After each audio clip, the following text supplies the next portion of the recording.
नमस्कार दोस्तों, technical farming में आपका फिर से स्वागत है।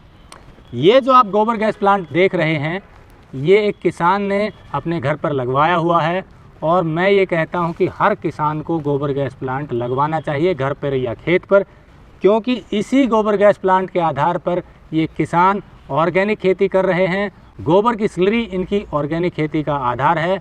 जब हमने इनसे पूछा कि क्या गोबर गैस प्लांट से ऑर्गेनिक खेती संभव है, क्या इसकी स्लरी से आप ऑर्गेनिक खेती कर सकते हैं, तो सुनिए इनका जवाब क्या था। टेक्निकल फार्मिंग चैनल को सब्सक्राइब करें और बेल आइकन भी दबाएं ताकि आगे आने वाले वीडियो की नोटिफिकेशन आपको मिलती रहे।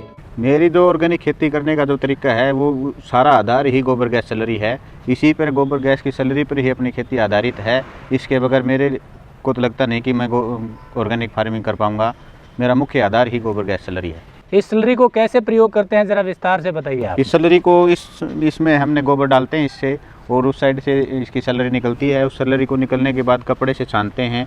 जो लिक्विड होता है उसको हम ड्रामों में भर के रखते हैं। उसको वनचूरी से अपने खेतों में चला देते हैं। जो गोबर हार्ड मटेरियल बचता है उसको हम सुखा के उसकी खाद बना के जब पौधों की बिजाई होती है उस टाइम पे उसको डालते हैं। और इसके अलावा हम डायरेक्ट गोबर स्लरी को लेकर गए उसको डिकम्पोज करके उसको भी हम डायरेक्ट पौधों में डाल देते हैं। डिकम्पोज कैसे करते हैं, जरा तरीका बताइए जिस तरह ये जो स्लरी निकलती है गैस बनने के बाद उसको ड्रामों में भरते हैं।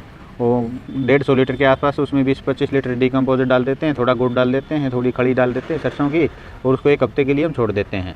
उसके बाद वो तैयार हो जाती है। उसको मैनुअली हम प्रत्येक पौधे के हिसाब से डाल देते हैं। इसके अलावा आप दूसरे तरीके से स्लरी को छान करके जो लिक्विड बचता है, हाँ, उसको वेंचुरी के थ्रू भी देते हैं। तो इसका असर क्या हुआ आपके खेत में? इसका असर बहुत ही ज़बरदस्त रिजल्ट मिला है। इसका जो हम परंपरागत तरीके से जो खाद बनाते हैं, जो ढेर लगाते हैं गोबर का, उसमें क्या होता है, जो अपना पानी होता है गोबर का वो बह के नीचे चला जाता है, और जो धूप में सूखने के कारण उसका ऑर्गेनिक कार्बन खत्म हो जाता है गोबर का, तो उसमें 5% भी दम नहीं रहता। और इस तरीके से हम क्या करते हैं, इसमें जितना भी गोबर का पानी है वो भी हमारा काम आ गया, और जो गोबर है उसको हमने डिकम्पोज करके बाद में पौधों में डाल दिया है।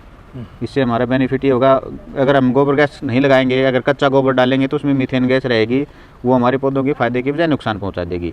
इसलिए गोबर गैस होना बहुत ज़रूरी है उसकी मीथेन खत्म करने के लिए, ताकि गोबर का हम पूरे तरीके से सदुपयोग कर सकें। इसके अलावा बायोगैस से जो गैस निकलती है उसका क्या प्रयोग करते हैं? उसका प्रयोग अपने घर पर हो जाता है। चूल्हा चलता है, चाय बना लेते हैं, सब्जी बन जाती है, अपना घर का थोड़ा बहुत काम चलता रहता है। बाकी अपना मुख्य काम इससे खाद प्राप्त करना है। जी, मतलब खाद मुख्य काम है और इस साइड में एडिशनल आपको गैस भी मिलती है। कितने पशु हैं आपके पास? 4 पशु। 4 पशु हैं, उनका गोबर आपको इसमें? हाँ, इसमें प्रतिदिन डालते हैं। प्रतिदिन उधर से स्लरी निकलती रहती है। कितना खर्चा लगा इसको बनाने में आपका? इसको बनाने में टोटल खर्चा लगभग 25,000 रुपये खर्चा लगा, जिसमें मेरे को 12,000 रुपये सरकार से सब्सिडी भी मिली है। 25,000 रुपये का कुल खर्च हुआ, 12,000 की सब्सिडी वापस मेरे अकाउंट में आ चुके हैं। और आपको इसका रख रखाव के लिए क्या ध्यान रखना पड़ता है, क्योंकि कई बार क्या होता है कि बनवा तो लेते हैं पर उसको चला नहीं पाते हैं किसान? उसमें वैसे मुख्य बात तो जो हम गोबर डालते हैं उसमें मिट्टी नहीं जानी चाहिए। हमें सावधानी से ऊपर का गोबर उठा के इसमें डाल देना चाहिए। मिट्टी से बचना चाहिए, नहीं तो इसमें धीरे धीरे मिट्टी इसमें तली में जमती रहेगी और ये भर जाएगा ऊपर तक, फिर इसमें गैस नहीं बनेगी। कई बार क्या होता है, गोबर गैस की स्लरी बाहर ऐसे निकलती रहती है, कई जगह जो प्लांट मैंने देखे हैं, तो आप इस स्लरी को बाहर नहीं जाने देते, उसको पहले ही छान लेते हैं मतलब, या डायरेक्ट डिकम्पोज कर देते हैं? हाँ, बाहर नहीं निकलने देते, इसका मिट्टी में नहीं जाने देते हम स्लरी को। मिट्टी में गई तो फिर इसका लिक्विड तो गया, पानी तो गया ज़मीन में, ज़मीन सोख लेगी, और उस पानी में ही तो असली चीज़ है, जो बैक्टीरिया है गोबर के, वो पानी में तो है, वो चले जाएंगे तो फिर किसी काम की नहीं है ये। तो यानी कि आप इसकी गोबर गैस की स्लरी का बहुत अच्छे से प्रयोग अपने खेतों में कर रहे हैं। और खेतों में कुछ और डालते हैं इसके अलावा? नहीं, जरूरत ही नहीं है। इसको अच्छे से हम सदुपयोग करेंगे तो 4 पशुओं से हमारी 10 एकड़ में भी खेती हम आराम से कर सकते हैं पूरी तरह से, कोई कुछ डालने की जरूरत ही नहीं है। तो यानी कि खाद की पूर्ति पौधों में आपकी इस स्लरी को डिकम्पोज और डायरेक्ट डालने से और लिक्विड डालने से हो जाती है? हाँ, पूरी तरह हो जाती है। तो दोस्तों, जैसा अमरजीत जी ने बताया कि ये गोबर गैस प्लांट इनकी ऑर्गेनिक फार्मिंग का आधार है और हर किसान को ये लगवाना चाहिए। भले ही आप ऑर्गेनिक फार्मिंग ना करें, लेकिन इसके जो स्लरी निकलेगी उसके प्रयोग से केमिकल खाद की ज़रूरत कम हो जाएगी, यानी कि रासायनिक खाद कम डालना पड़ेगा, केमिकल कम डालना पड़ेगा। और यदि आप पूरी तरह से भी ऑर्गेनिक खेती करना चाहते हैं तो भी इसकी स्लरी से आप ऑर्गेनिक खेती कर रहे हैं। अमरजीत जी की हमने पहले भी स्टोरी दिखाई है।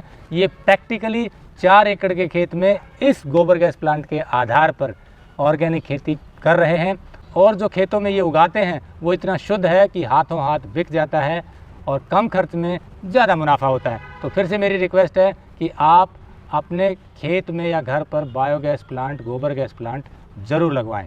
नमस्कार, जय हिंद। अगर आपको यह वीडियो पसंद आया है तो ज्यादा से ज्यादा लाइक और शेयर जरूर करें। साथ ही चैनल को सब्सक्राइब करना ना भूलें।